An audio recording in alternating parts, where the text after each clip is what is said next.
We question our daily position, seeking answers and definitions. Get the queries off your chest with Ahkam SOS.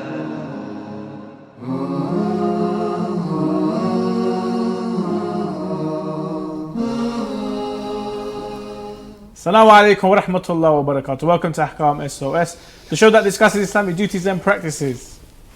Just a quick reminder to all of you that this is a live show, and if you have any questions you'd like to ask, please send in your questions via the WhatsApp, the email address ahkamsos@imamhussein.tv, or alternatively give us a call here in the studio 0203 515 0199, and inshallah me and the Sheikh will be able to discuss and answer all of your questions.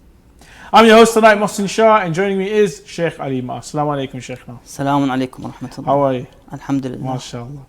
Sheikhna, let's start off with Janaba. And as you know, with Janaba, there's certain things you can and cannot do. Now, if one was in the state of Janaba, and he goes and let's say he performs Salah, but he wasn't sure whether he performed the ghusl or not, or to become tahir and to become pure and able to pray Salah, but he's already prayed the Salah.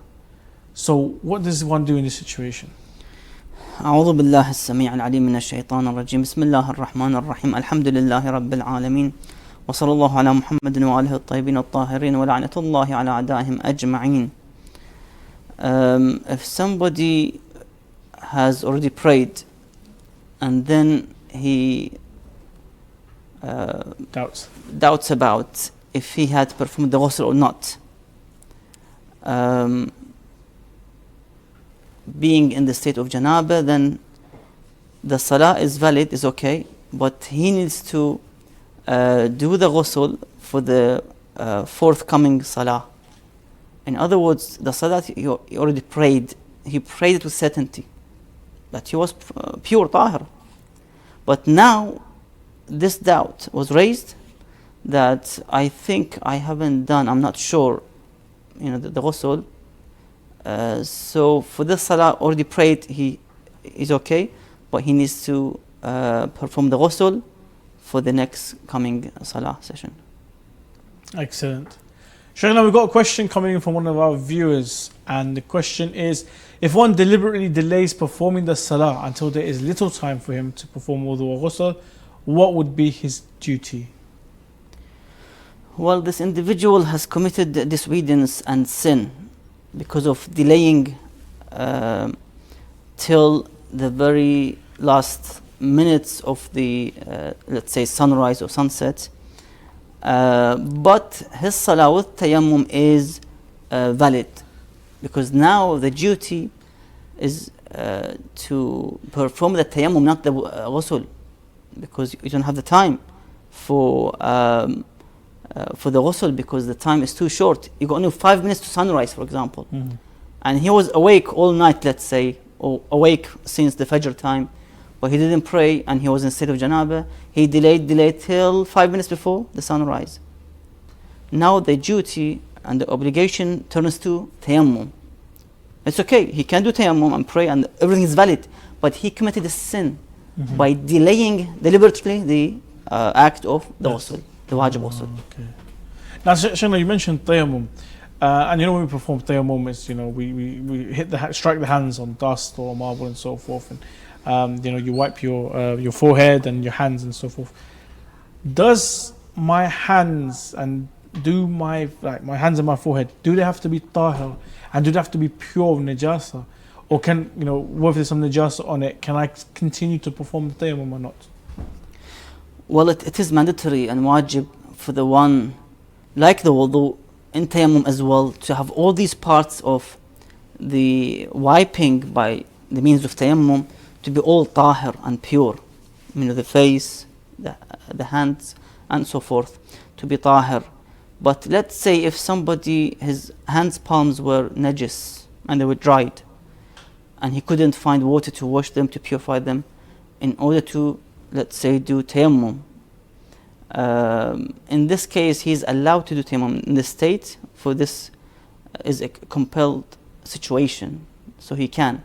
But they have to be dry, otherwise he's going to mess up his face and other parts of the tayammum. Okay, interesting. Shaykhna, here in the West, I'm sure, probably in the East as well, it's very common for people when they go shopping, unless it is a little bit change or left over or so forth, the customer would say to the shopkeeper or the salesman, keep the change, don't worry about it. Now, according to His Eminence, the Grand Ayatollah Sayyid Sa'id Hakim, what does he say in regards to that change? Does that change, I mean, can the shopkeeper, the person who did the transaction, can they keep the change for themselves? Or does it go to the business? Or does it go to the owner? Where does that money go? Well, if the one understands from the customer that he is giving this, let's say, tips or the extra money with the intention to the this employee, the staff who is on the till, then that's his own money. He can take it. You know, sometimes they put a small tip box or bottle or whatever, and they write on it tips for the staff, for example. Yeah. That's fine. You know, it's for the staff, nobody else. But sometimes the tips go to, or mentioned, or the intention is to go to the company itself.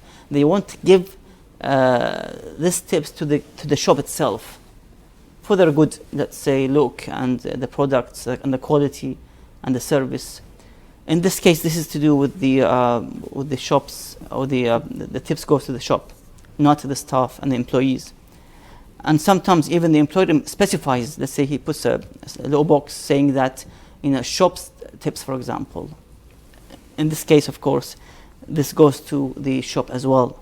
So they can't take this extra money, the cash paid, to the store. I see. Shaykh, another question coming in from one of our viewers, and that is it permissible to manipulate the embryo to determine its gender? Also, is it permissible to make it twin by medical means if it is possible? You see, it is permissible to specify if the gender is male or female. Even we're having some narrations that if you want to have a male child, then recite this dua, do this act and amal in overall. But needless to say that when it comes to disfiguring or disabling this child, let's say you can actually do something that you make this child to be born without 2 arms, for example, without legs, for example, or blind completely. That is not allowed and not permissible, because that goes on the category of alteration to the creation of Allah Azza wa Jal. تغيير أو تبديل في خلق الله. You can't change Allah's creation. Allah gave this child, you know, 2 arms and legs and so forth. You're not allowed to take them from this child by making these changes. So yes, to specifying if it's a male or a female, that's fine. But other than that, which causes disability, not allowed. Shaykh, when it comes to dead corpses, we know that if you were to touch a dead corpse, you become najis, and the corpse is najis. What about those young infants who have died, whether it's a miscarriage or if it's a baby that's died in infancy, just a couple of weeks old? You know, touching these corpses, do we become najis as well? Yes, it is mandatory for the one who touches the corpse of a child who was miscarried, for example, or born dead, for example, to perform what is known as the ghusl mass al-mayyit, or the ghusl of touching with the deceased, or the dead, the corpse. It's wajib for the one to do so. For the fetus, if the fetus was, as mentioned, completed his 4 months, then of course ghusl is also needed as well. Okay, interesting. Speaking of newborns and so forth, Shaykhna, sometimes, you know, here in the West, when a child is born, sometimes just before there's a baby shower, also, you know, a lot of people give gifts and so forth. Now, the parents, the mother, let's say, is she allowed to keep those gifts, and then maybe later on when someone else is having a child, she'll use those gifts to give to that family? Or do these gifts actually only belong to the child and she's not allowed to, you know, utilize or spend it elsewhere? Well, it is not permissible. These are the wealth of the child. the, let's say, golden rings, earrings, for example, Yes. clothes, and so forth. These are belongs to the child, wealth, and she's liable to do so if she gave it to somebody else as a gift, unless she replaces that with, let's say, cash money, for example. So she values this ring or this clothes, how much they cost, and she puts in instead of money, and then she can give it to anyone who wants. She wants as a gift, for example. Basically, the father's permission is not also required. This is to do with the rights of the child, nothing to do with the parents or the father's permission in this regard. So if you take anything, you have to put it back. So it is the child's wealth. I see. Sheikhna, when a lady is no longer a virgin, is she still kept by her guardian? For example, if I was to ask permission to get married and so forth, do I need to ask her father, even though this lady is no longer a virgin? If she is not virgin, then the permission of her father or the paternal grandfather is not a requirement. Okay. She's now a mature girl, so because she's no longer virgin, then the one can marry her without the permission of the father or the paternal grandfather. Oh, I see. The important is that if she was virgin, then they have to ask permission from the father or the paternal grandfather. grandfather. Yeah, exactly. Yeah. MashaAllah. Sheikhna, a question from one of our viewers. If a man performs the marriage contract with a woman, even without intercourse, is he allowed to marry her maternal grandmother or her paternal grandmother in the future? No, it is not permissible, because as the lineage ascends, so the mother, the grandmother, and so forth, they all become halal to her, mahram to this individual, to this man, because he made aqd or nikah contract with the girl. So the mother and the grandmother, and ascending to the as much as you want, they all become halal to this man. In other words, they can take off their hijab in front of him, and he can't marry them by the aqd of nikah of the girl. Okay, I see. Sheikhna, what is the Islamic ruling on someone who spends a lot of money?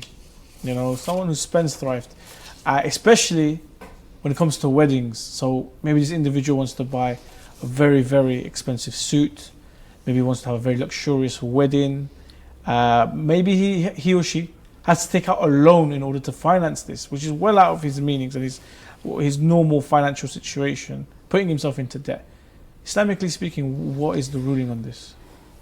Well, if something was very excessive, or as known israf, extravagant, and so forth, if it reaches that level of too much spending, israf, then it would not be allowed to do so. It would be haram.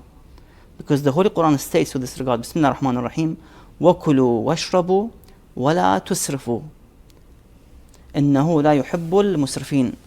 And eat and drink, but do not be excessive. He does not, Allah Azza wa Jal does not like the excessive. So we have to avoid from overspending and wasting our money in the things that are not really needed or even not really wanted. So we have to be careful that if we have extra money to spend, I think the pandemic was a very good lesson for us. Indeed. That we can save this money and give it to those who are in need of it. And we can have, alhamdulillah, a very simple wedding without so much spending and being excessive in terms of buying luxurious items. And then putting yourself into debt as well. Sheikhna, we're going to go to a short break. Join us after the break as we continue our discussion here on Ahkam SOS. Assalamu alaikum wa rahmatullahi wa barakatuh.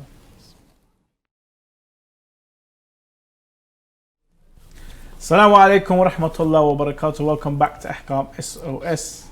Just a quick reminder to all our viewers that this is a live show. We do take in your questions. So if you have any questions you'd like to ask, please send them in via the WhatsApp, the email address ahkamsos@imamhussein.tv, or alternatively give us a call here in the studio 0203 515 0199, and inshallah the Sheikh will be able to discuss and answer all of your questions. Assalamu alaikum, Sheikh. Assalamu alaikum. I just mentioned to the viewers about sending in their questions, and I believe the next question is from one of our viewers. Inshallah, it'll be up on the screen shortly. What should the groom in a wedding do when he enters the women-only halls while there are non-mahram women who are not properly covered? Bismillah ar-Rahman ar-Rahim. Basically, the groom must lower his gaze, so he shouldn't look at the non-mahram women sitting, especially those who have got makeup on their face and some of their bodies is showing, exposing, in terms of those who don't really have attention to their hijab. So the one should only lower his gaze and walk towards the bride and basically look to his halal wife, basically. And of course the relatives, let's say his mother, sisters and so forth. But non-mahram, he shouldn't look. The Holy Quran states with this regard in Surah 24, verse 30, Bismillah ar-Rahman ar-Rahim, قُلْ لِلْمُؤْمِنِينَ يَغُضُّوا مِنْ أَبْصَارِهِمْ, and tell the believing men to lower their gaze. Because shaitan is also there. Shaitan is not away from these gatherings when you have lots of women, and of course maybe more than one man comes inside the gathering. Could be the father, the brothers, maybe of the girl, of the wife, for example, who might be there as well. So the one should take care very well when he goes into these weddings where he needs to be there as a relative or somebody who relates to the girl, because shaitan also plays a big role in terms of deceiving the one in that situation. Indeed. Especially if they have nice makeup and... Yeah, I mean, you're going to be in trouble with Allah and also with the bride as well. Be careful. Shaykhna, when going to visit Abu Abdullah al-Hussein and doing the ziyarah of Imam Hussein, it's mustahab to do a ghusl, for ziyarah and so forth. According to His Eminence, the Grand Ayatollah Sheikh Bashir al-Najifi, does he allow or does he say that this ghusl that we do for ziyarah, for Abu Abdullah al-Hussein, substitutes for the wudu, or do you have to perform the wudu separately in order to pray Salah? The Shaykh says clearly that it doesn't substitute and doesn't replace for the wudu, because it is a recommended ghusl and wash. Don't forget that the ulama today, they have now divided into two groups. One group would say that whatever is recommended in the narrations, that this ghusl is mustahab, such as ghusl Jum'ah, of Qadr nights and so forth, you don't need to do wudu. So you can do ghusl Jum'ah, let's say 12 noon, and then by 12:15, which is the adhan time, you go and you pray without wudu. Yes. Some of the ulama would go with this opinion, but some others would basically say no, you can't. The only ghusl which will replace the wudu is ghusl Janaba, which is a wajib ghusl. So that will only replaces the wudu. You don't have to, and you shouldn't do the wudu. When you have the ghusl Janaba, you can't do the wudu. You have to pray with that ghusl unless you break it in somehow by going to the toilet and so forth, relieving yourself. But otherwise you have to basically do the wudu for the mustahab ghusls. So that's the second opinion. Okay, excellent. Shaykh, speaking of the ziyarah of Abu Abdullah al-Hussein, if I was asked by someone, let's say I'm going to go to the ziyarah of Abu Abdullah al-Hussein, inshallah, we all get the opportunity to visit our master Abu Abdullah alayhi salam.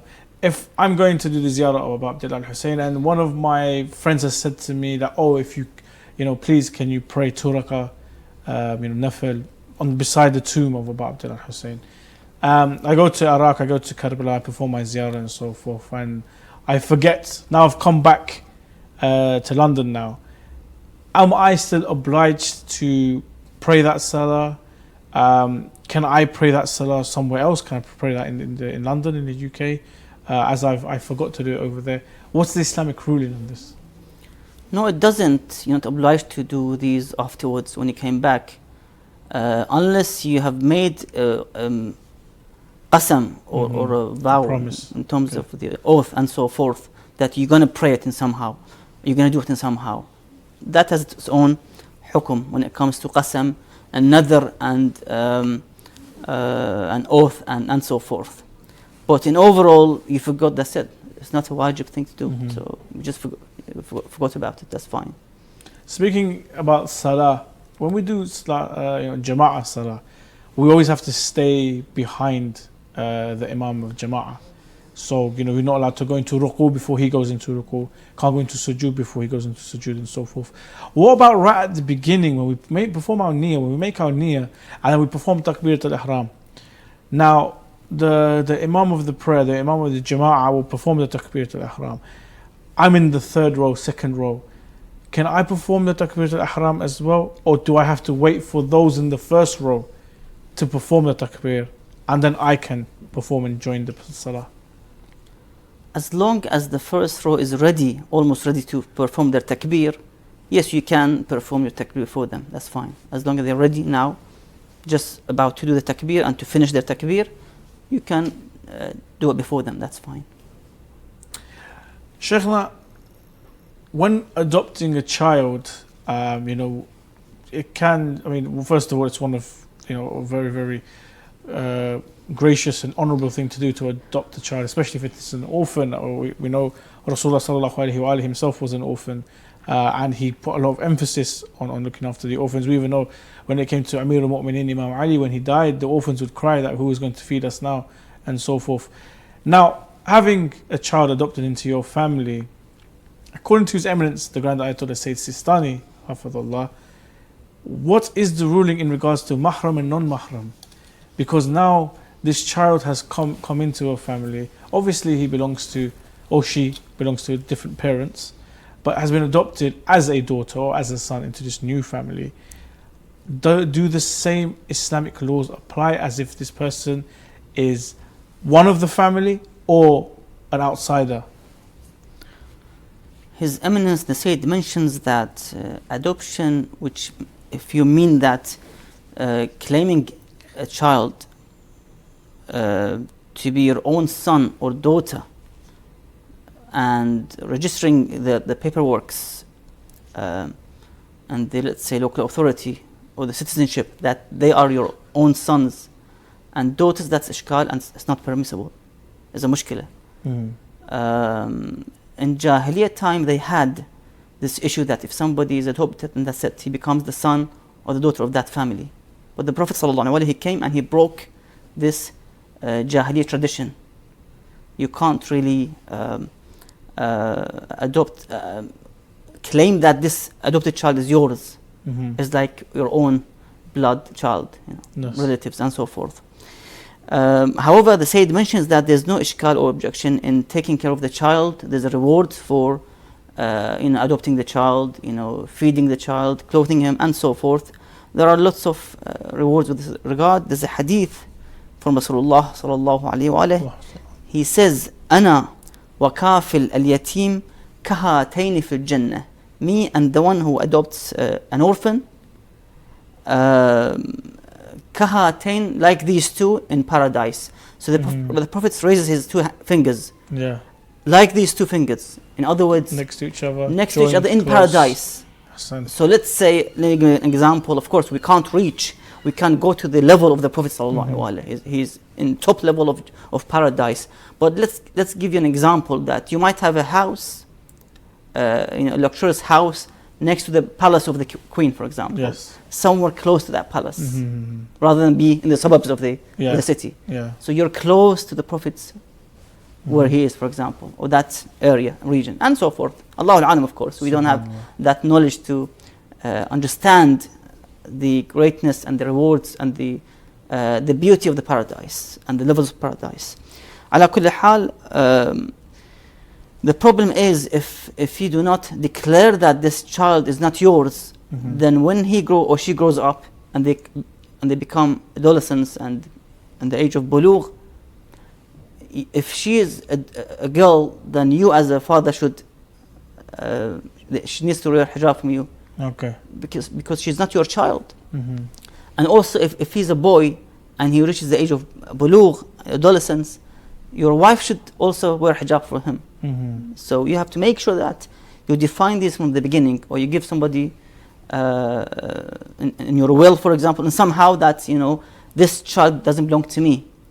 I'm just adopting this child. Okay. So they won't consider this child yours, because you have also inheritance issues and a lot of troubles that the one might fall into.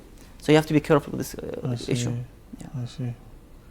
Sheikhna, a final question is from one of our viewers, and it is: if the father was liable to the child for anything, can he make this intention that anything that I give to the child in terms of food, drink, housing, etc., is in the lieu of the liability until there is none? Yes, it is permissible. I mean, in overall, if somebody wants to spend the child's wealth in what benefits the child, as I've mentioned before, clothing, food, drink, travel, you know, holiday expenses of the child, the ticket, and so forth. Yes, of course, you can you know, consider these all part of the expenditures of the child. That's fine. Thank you very much, Sheikhna. And thank you to all the viewers for joining us on this episode of Ahkam SOS. Inshallah, we'll be back on Monday, I believe, at 6:30 here on Imam Hussein TV3. If you have a question you'd like to send in, now the question can be on any topic. There's no topic that we do not do research in. There's no topic too taboo or too silly. It's our duty to give you the Islamic rulings. If you want an answer from a particular marja, mashallah, we have contacts with the official offices and the official representatives, so we can get the answer from your marja. So send in your questions via the WhatsApp, the email address ahkamsos@imamhussein.tv, or call us in next time 0203 515 0199. Inshallah, the Sheikh will be able to answer your questions. Until then, Assalamu alaikum wa rahmatullah wa barakatuh.